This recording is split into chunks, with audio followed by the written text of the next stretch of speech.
السلام علیکم۔ Lesson number 49 کے اندر ہم پڑھیں گے آج حرف ندا کے بارے میں۔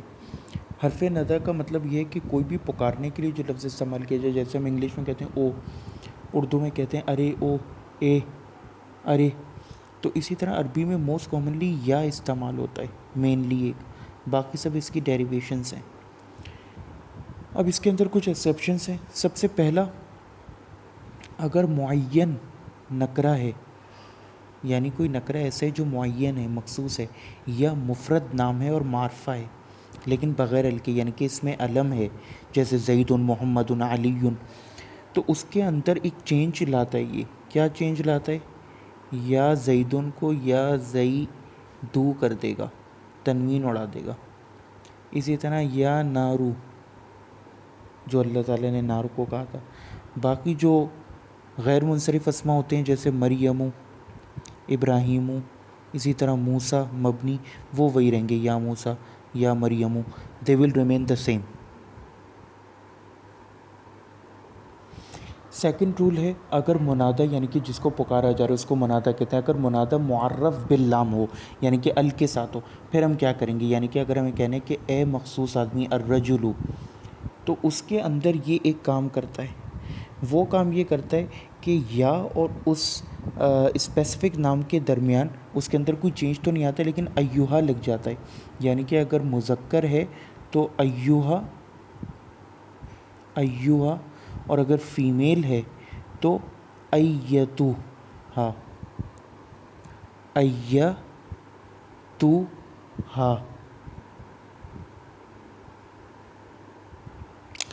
اب ایگزامپلس دیکھ لیجئے، یا ایہا الرجل، یا ایہا الانسان، اے انسان، یا ایتھا النفس المطمئنہ جو قرآن میں آیا ہے۔ تو ایتھا فیمیل کے لیے، کیونکہ نفس جو ہے وہ فیمیل ہے، اور آپ اس کی صفت بھی دیکھ سکتے ہیں تا مربوطہ کے ساتھ ہے۔ تیسرا رول ہے کہ اگر منادہ مضاف ہو تو پھر وہ نصب کی حالت میں آ جائے گا۔ ایگزامپل کیا ہے؟ عبداللہ، اگر ہمیں بلانا ہے کہ عبداللہ ادھر آؤ تو ہم کہیں گے یا عبداللہ، یہ دیکھا منصوب کی حالت میں چلا گیا۔ یا عبد الرحمن، یا عبد العظیم، عربی میں ہم اس طرح کہیں گے۔ یا اختہ ہارون، اختو سے اختہ ہو گیا، اسی طرح ربنا سے ہم، یعنی کہ ہمارے رب، یا ربنا، اسی لیے ہم دعاؤں میں دیکھتے ہیں ربنا آتنا، تو وہ بیسکلی زبر یہ شو کر رہا ہے کہ ہم یا کہہ رہے ہیں۔ اب وہ ایک الگ بات ہے کہ یا کیوں چھپا ہوا ہے، وہ ہم آگے پڑھیں گے۔ اچھا، اس میں ایک اور چھوٹا سا پوائنٹ ہے، وہ یہ ہے کہ جب بھی یا متکلم کے ساتھ رب آتا ہے پلس یا، یعنی کہ مجھے کہنا ہے میرا رب، تو اس کو لکھنے کے 4 طریقے ہیں۔ وہ 4 طریقے کیا ہیں؟ کہ میں کہوں کہ یا ربی، سمپل۔ دوسرا طریقہ کیا ہے کہ میں کہوں یا ربیہ، یا کے زبر کے ساتھ۔ تیسرا طریقہ ہے میں کہوں یا ربی، یہ آپ قرآن میں دیکھیں گے، یہ یا ربی ہی ہے، لیکن اس میں خاص بات یہ کہ یا حذف کر دی گئی ہے لکھائی بچانے کے لیے، جو بھی عربوں کا رول تھا۔ اور چوتھا طریقہ ہے یا ربا، یا کو ہٹا کے الف لگا دیا آپ نے، یا کو الف سے بدلنے کے ساتھ، یا ربا، تو اس سے مراد بھی ہوگی کہ اے میرے رب، پکارنے کے لیے۔ 3 کنڈیشنز ایسی ہوتی ہیں جس میں منادہ جو ہے وہ حذف ہو جاتا ہے، حرف ندا حذف ہو جاتا ہے، یعنی کہ یا کو ہم ہٹا دیتے ہیں۔ اگر کوئی اسپیسیفک بندہ ہو، جیسے میں کہتا ہوں عظیم فہد، تو میں اس میں ارے نہیں بولتا، تو بالکل اسی طرح اگر کوئی اسپیسیفک نام ہو تو ہم بغیر یا کے بھی کہہ سکتے ہیں، جیسے کہیں گے یوسف اعرض عن ھذا، اس چیز سے رک جاؤ، یا لا تفعل ھذا، عبد الرحمن لا تفعل ھذا، تو اس میں ہمیں پھر ضرورت نہیں پڑے گی۔ دوسرا طریقہ یہ کہ مضاف ہو، جیسے کہ میں نے آپ کو بتایا کہ عبد الرحمن، ربنا، اب یہ مضاف ہے نا ربو اور نا کا، اسی طرح عبد الرحمن مضاف اور الرحمن مضاف الیہ، تو اس میں ہم ڈائریکٹ اگر میں صرف یہ بھی کہوں عبد الرحمن، تو اس سے مراد زبر سے سمجھ میں آ جائے گا کہ پیچھے یا لگی ہوئی ہے۔ اسی طرح ربنا، تو اس سے مراد کیا ہے؟ پیچھے یا چھپی ہوئی ہے، مجھے یا کہنے کی ہر بار ضرورت نہیں ہے۔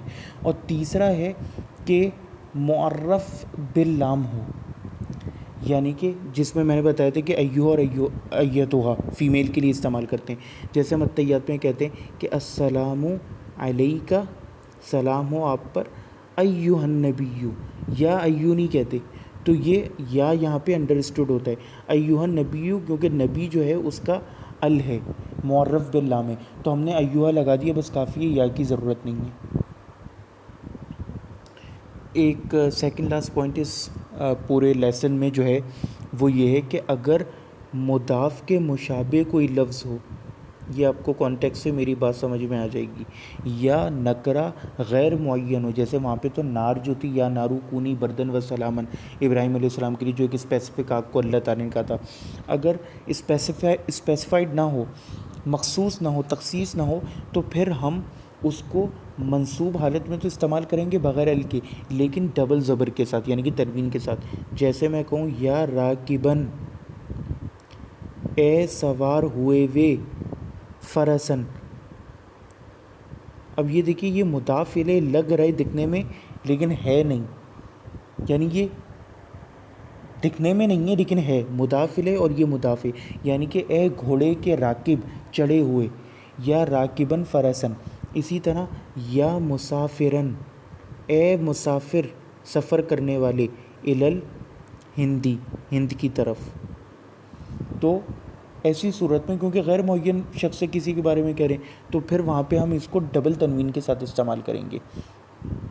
ایک آخری پوائنٹ جو ہے وہ یہ ہے کہ میم مشدد، یعنی کہ میم تشدید کے ساتھ لفظ کے آخر میں لگانا، یہ بھی ایک طرح سے حرف ندا ہے، لیکن یہ صرف اللہ کے نام کے ساتھ ہے، اسلام کے آنے سے پہلے بھی بعد میں بھی صرف اللہ کے نام کے ساتھ مخصوص ہے، یعنی کہ اللہ پلس میم مشدد، تو ہم کہیں گے اللہم، یہیں سے نکلا ہے اللہم، اللہم، ٹھیک ہے۔ ہاں کہتا یہاں پہ ہم لیسن کو ختم کرتے ہیں۔ والسلام علیکم۔